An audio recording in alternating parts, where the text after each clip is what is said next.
તમને સામે હળહળતો અન્યાય કર્યો છે એને પણ માફી આપવામાં તમારી પાસે તાકાત હોવી જોઈએ. અને જ્યારે અક્ષરધામ ઉપર એટેક થયો, તમે બધા જ જાગતા હશો. I was there whole night with police. આટલા બોમ્બ્સ, આટલું બ્લડ, જે અક્ષરધામમાં પાનની પિચકારી ન હોય ત્યાં લોહી, નિર્દોષ માણસો મરી ગયા. અમને યાદ છે આખી રાત ગભરાતા હતા બધા અમે કે 2 હશે, 4 હશે, 6 હશે, કેટલા ટેરરિસ્ટ, શું. ઇટ વોઝ એકદમ એવરીબડી વોઝ અવેક.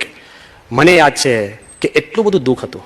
સ્વામીએ આવીને જે ધામમાં ગયા એને આશ્વાસન, પ્રાર્થના, એ લોકોને મદદ, બીમાર હતા ઈજાગ્રસ્ત એને મદદ, જવાનોને મદદ, બધા જોડે મદદ કરી. અમારા એક સંત પણ મરી ગયા.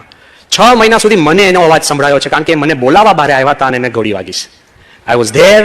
એ મને કહેવા આવ્યા કે તમે અંદર આવી જાઓ, અને હી ડાઈડ. સો આઈ બિલીવ કે એનું પેઇન શું છે.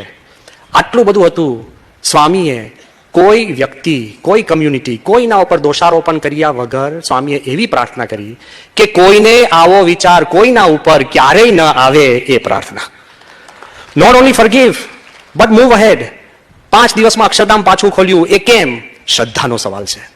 અને તમને એટલું જ કહું છું કે સ્વામીની સમજણ કેવી.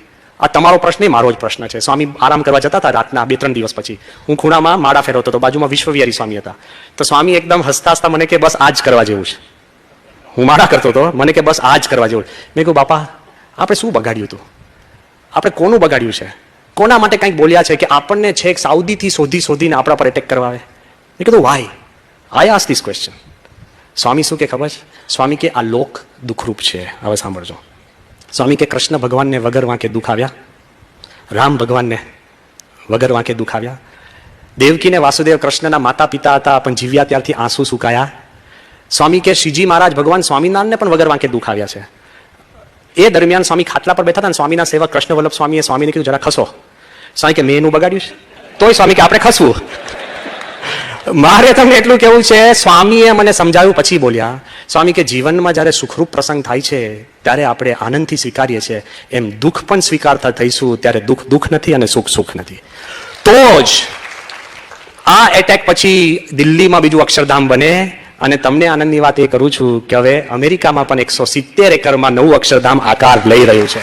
માણસ મૂંઝાઈ જાય જો પોઝિટિવ ન હોય તો, પણ જો વ્યક્તિ પોઝિટિવ હોય અને he has the power to forgive તો આગળ વધે છે.